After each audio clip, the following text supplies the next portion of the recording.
Que ce soit en matière de musique et d'IA, ou d'IA et de ce que vous voulez, ou même de technologie tout court, chez Visionary Marketing, nous aimons bien faire le service après-vente. Il y a quelques jours, alors que nous procédions au toilettage d'un de nos 3000 articles, nous découvrions à nouveau ce billet de Mia Tawile écrit en juillet 2016. 8 ans dans le domaine du web et du marketing digital, cela équivaut à 8 années de chien pour reprendre ce vieux schéma des débuts de l'Internet. 64 années et 3 mois en somme. Et à l'heure où Suno fait frémir tous les musiciens de la planète qui se demandent à quoi ils vont bien encore pouvoir servir, on peut tirer 2 enseignements de ce billet que nous traduisons enfin pour vous aujourd'hui afin de vous démontrer le temps long de l'innovation. Des interviews, des chiffres, des faits, des études. Pas de blabla, ce sont les podcasts de Visionary Marketing disponibles sur toutes les bonnes chaînes de balado-diffusion.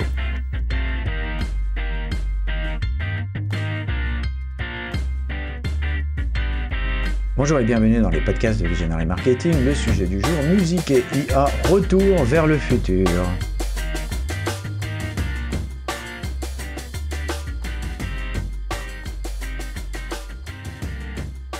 Chers amis humains, bonjour. Et l'introduction de cette vidéo marquante de Laurent Couzon, un compositeur qui analyse les capacités de Suno, une application populaire qui permet de composer de la musique de n'importe quel style ou presque en 30 secondes. Avant, il fallait apprendre le solfège, nous dit-il, l'orchestration, l'instrumentation. Au bas mot, 10 ans de pratique pour devenir un compositeur accompli, poursuit-il.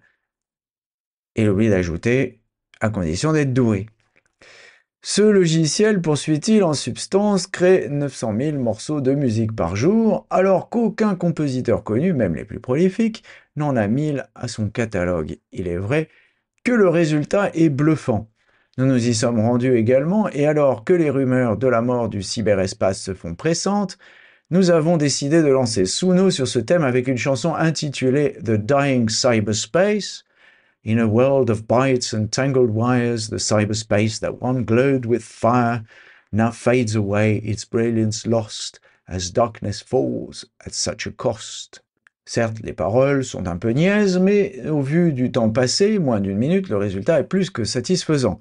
Ceci d'autant plus que le prompt utilisé faisait vraiment partie du service minimum conventionné de la musique, en l'espèce, une chanson sur la mort du cyberespace, dans le mode néoclassique. Écoutons donc le résultat pour se faire une idée.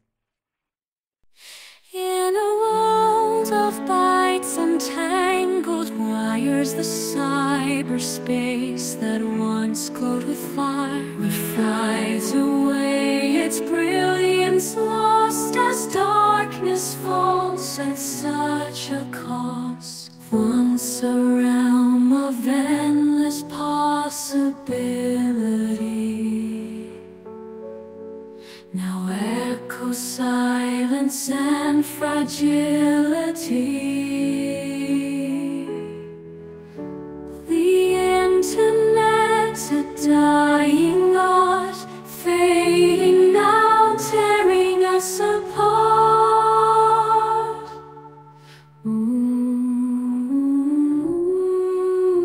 The dying us apart. Oh, the dying cyberspace, once so full of life and grace, now it withers, slowly dies, leaving us with empty skies, empty skies.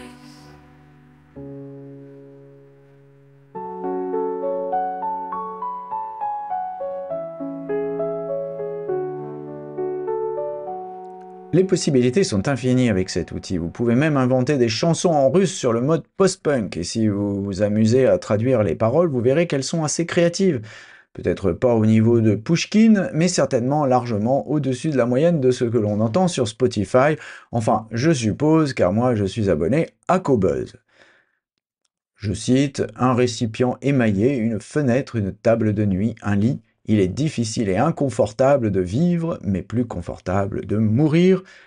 Et voici le résultat en post-punk russe.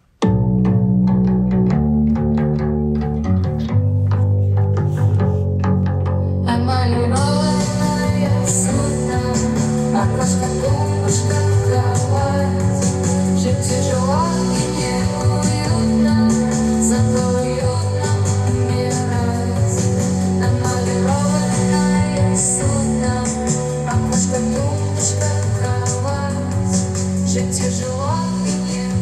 Je ne peux garantir la transition du russe vers le français, je ferai donc confiance à DeepL.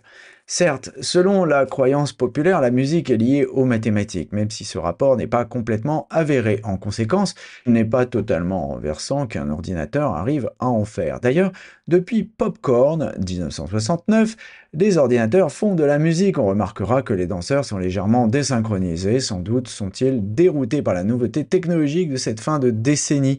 Je me souviens bien, j'avais 7 ans, de l'annonce de ce morceau à la radio, le premier morceau produit par un ordinateur. C'était extraordinaire et très en avance sur son temps. Écoutons-le.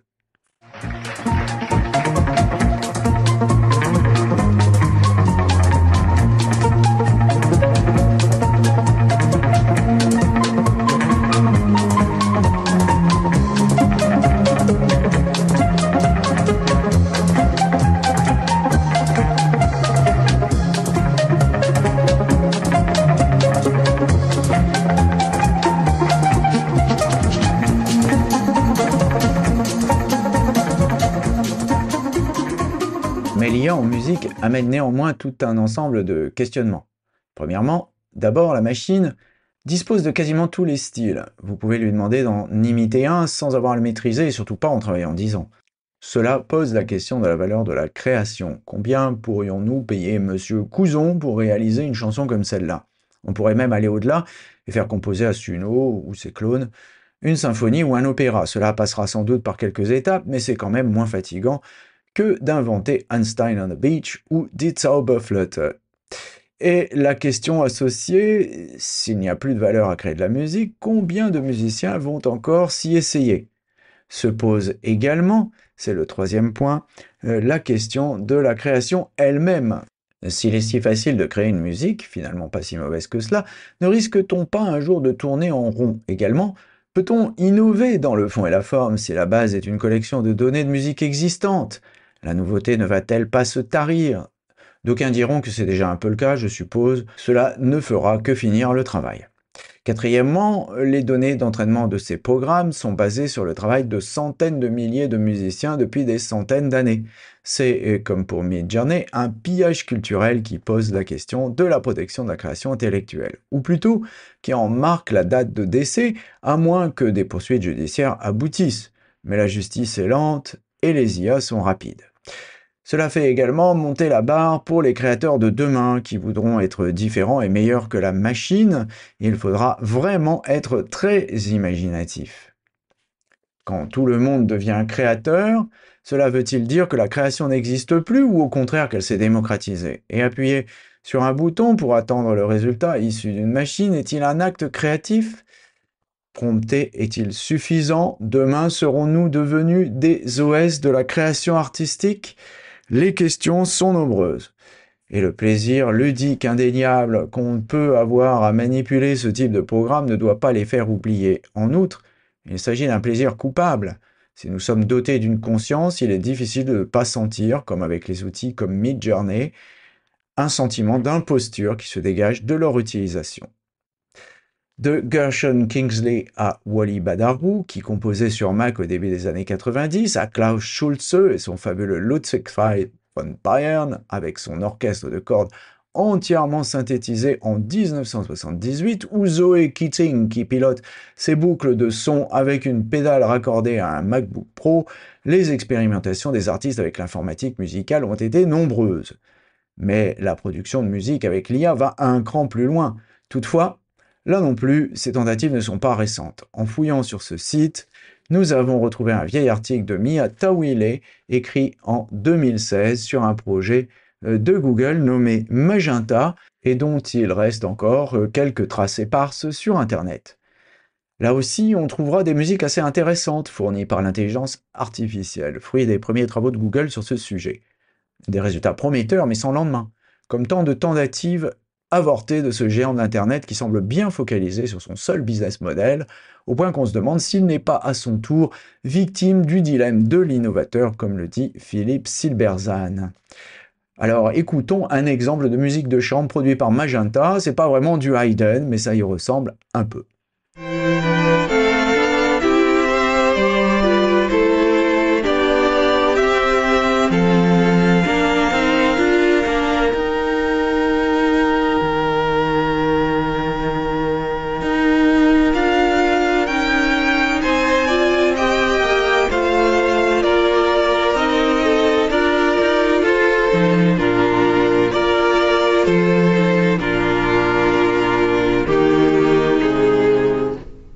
penchant optimiste me fait penser que nous aurons encore besoin de M. Couzon et de ses confrères. Ne serait-ce que pour animer des concerts. Certes, dans ses performances artistiques, il ne serait pas étonnant qu'on trouve quelques ordinateurs et boucles inventés par l'IA. En cela, ces artistes ne seront sans doute que les dignes héritiers des pionniers que j'ai cités plus haut. Après tout, des musiciens comme Wim Mertens, Philip Glass, n'ont-ils pas imité la musique répétitive des ordinateurs avec de vrais instruments? Et plus récemment, Nils Fram, Niklas Pachburg ou Grand Brothers n'ont-ils pas inclus ces technologies dans leur musique au point qu'on finit par les oublier? Les créateurs, surtout les Allemands d'ailleurs, se jouent toujours des déterminismes. Si après la traduction du billet de Miyatawile de 2016 qui vous permettra de voir 1. Le temps parcouru, première leçon, 2. Le train raté par Google, une nouvelle fois oserais-je dire, alors même que les Transformers ont été découverts en son sein. Alors voici l'article. Magenta et la musique pariée avec Google, article de 2016 par Miyatawile. Nous avons tous entendu parler de Mozart, Chopin et Beethoven, mais nous ne connaissons pas tous l'intelligence artificielle de Google et sa capacité à générer de la musique avec l'IA. Oui, un robot rejoint le club, et oui, il joue de la musique. Si la chanson We Are the Robots de Kraftwerk vous trotte dans la tête en ce moment, c'est tout à fait normal, ne vous inquiétez pas. Ce nouveau robot artiste qui fait débat s'appelle Magenta. Vous avez peut-être vu dans mon article précédent sur l'intelligence artificielle, écrit Miyatawile de Facebook, comment l'apprentissage automatique fonctionne sur les images et les vidéos. Cet article va décrire un concept qui est à la fois similaire et différent. La question principale est la suivante. Peut-on utiliser l'apprentissage automatique pour créer un morceau de musique, nous dit-elle. Magenta est le nom de code du projet Brain Team de Google qui répond à la question mentionnée ci-dessus. Google a développé ce projet avec deux objectifs. Le premier est d'explorer encore plus profondément l'apprentissage automatique et de pousser ce concept plus loin. En effet, ce type d'intelligence artificielle a été utilisé pour reconnaître des images, la parole et traduire du contenu. Facebook dispose également d'un algorithme similaire qui a été utilisé pour aider les personnes aveugles à lire leur fil d'actualité. Cette fonction s'appelle Facebook Read. Pour les chercheurs en intelligence artificielle, il n'y a pas de limite. Ils sont toujours à la recherche de nouvelles fonctionnalités à développer et de nouvelles façons de mettre au point des machines. Alors, pourquoi ne pas créer des algorithmes, nous dit Miyatawile, et apprendre aux machines à jouer du piano par exemple? Les robots sont de bons élèves. En effet, des tests à l'aveugle ont montré que des personnes ont été trompées par des machines. Peter Russell, qui est musicologue, a écouté un morceau de musique joué par IMS, un robot de musique classique. Curieusement, il ne savait pas qu'elle avait été créée par une machine. Le deuxième objectif de ce projet Magenta est de construire une communauté avec des personnes intéressées par la musique et la technologie, telles que des artistes, des codeurs et des chercheurs. Google invite les personnes intéressées par ce projet à rejoindre la communauté et à en suivre les progrès. Actuellement, une partie du projet est accessible au grand public et attend les contributions de chacun. Alors ça, c'était en 2016, donc depuis, le projet a été tanké. Beaucoup de gens sont effrayés par une telle croissance technologique. Elle pourrait bien avoir raison. Lorsque les machines commencent à reconnaître des images et des vidéos et à nous les décrire, cela signifie que la technologie pousse ces robots au-delà de leurs limites. Aujourd'hui, ça fait presque sourire, puisque maintenant c'est quelque chose d'assez banal. La bonne nouvelle, c'est que cette technologie a une utilité. Elle n'est pas seulement développée pour gagner un défi ou défier les limites de la recherche et de la technologie. Comme je l'ai mentionné précédemment, nous dit Mia, Facebook utilise l'intelligence artificielle pour élargir sa communauté de manière inclusive. Il n'y a pas que du mal partout. En ce qui concerne la musique artificielle, certaines applications ont identifié cette nouvelle tendance et travaillent autour d'elle.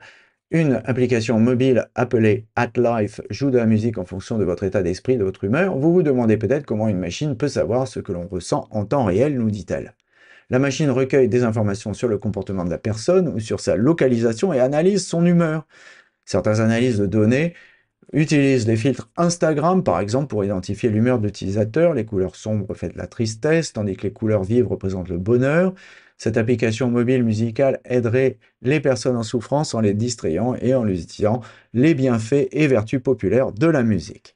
Peut-être que les machines nous aideront à créer de nouveaux genres musicaux, nous dit-elle, en combinant différents algorithmes, ou peut-être que cette nouvelle invention aidera les gens à gérer leur stress ou à soigner leur douleur, la musique étant le remède à tout. Nous pouvons voir le bourgeon de cette technologie aujourd'hui avec Spotify, nous conclut Miyatawile dans cet article, qui peut détecter votre vitesse de course et lui proposer un type de musique et un tempo adapté. Alors on pourra remercier Mia d'avoir été visionnaire chez Visionary Marketing, cela paraît un peu normal, mais comme je l'ai dit, on aime bien faire le service après-vente. Alors vous voyez, l'IA et la musique, c'est renversant et c'est nouveau, et en même temps, ça existe depuis un moment, et il y a des chercheurs qui y travaillent depuis très longtemps, et puis des musiciens aussi, hein. Finalement, il n'y a pas que des musiciens qui se plaignent de la technologie, il y a des musiciens aussi qui travaillent avec, tout comme d'ailleurs les premiers poèmes qui ont été générés en 1957 faisaient appel non seulement à des informaticiens, mais aussi et surtout à des poètes qui étaient d'ailleurs aux premières loges et les premiers intéressés par le résultat. Surtout, n'oubliez pas de mettre une bonne note à ce podcast si vous l'avez apprécié.